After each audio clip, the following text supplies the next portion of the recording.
Imagine you're on a swing. When you swing up, you gain potential energy.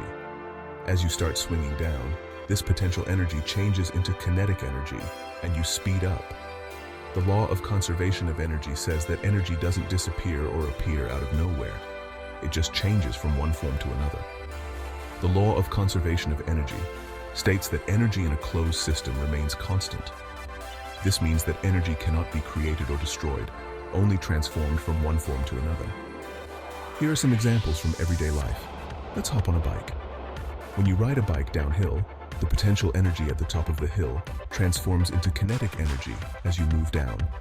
Now, let's get in a car. When a car drives, its engine converts the chemical energy in fuel into kinetic energy, making the car move. Let's turn on the light in your room. The light bulb transforms electrical energy into light and heat energy. Energy exists in different forms: potential energy, kinetic energy, thermal energy, electrical energy, and many others. All of them can be transformed into one another. How does the law of conservation of energy impact our lives? The law of conservation of energy helps us understand processes in nature and technology.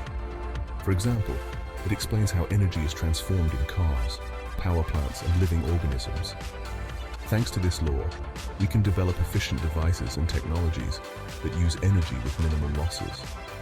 Energy is never completely lost. It simply changes from one form to another. For instance, when you lose speed on a bike due to friction, kinetic energy is transformed into thermal energy. Or when a battery discharges, its chemical energy is converted into electrical energy, which powers your smartphone. The law of conservation of energy also applies in space. For example, during nuclear fusion in stars, mass is converted into enormous amounts of energy, which is radiated as light and heat. When astronauts use rocket engines, the chemical energy of the fuel is converted into the kinetic energy of the rocket's motion. This is how the rocket gains speed and can change its orbit. Let's look at a few more examples. A waterfall. The water at the top of the waterfall has potential energy. When it falls down, this energy converts into kinetic energy. At the bottom of the waterfall, the kinetic energy of the water can be used to turn turbines, converting it into electrical energy. A battery. In a battery, chemical energy is stored in the substances inside it. When the battery is connected to a device, the chemical energy is converted into electrical energy, powering the device.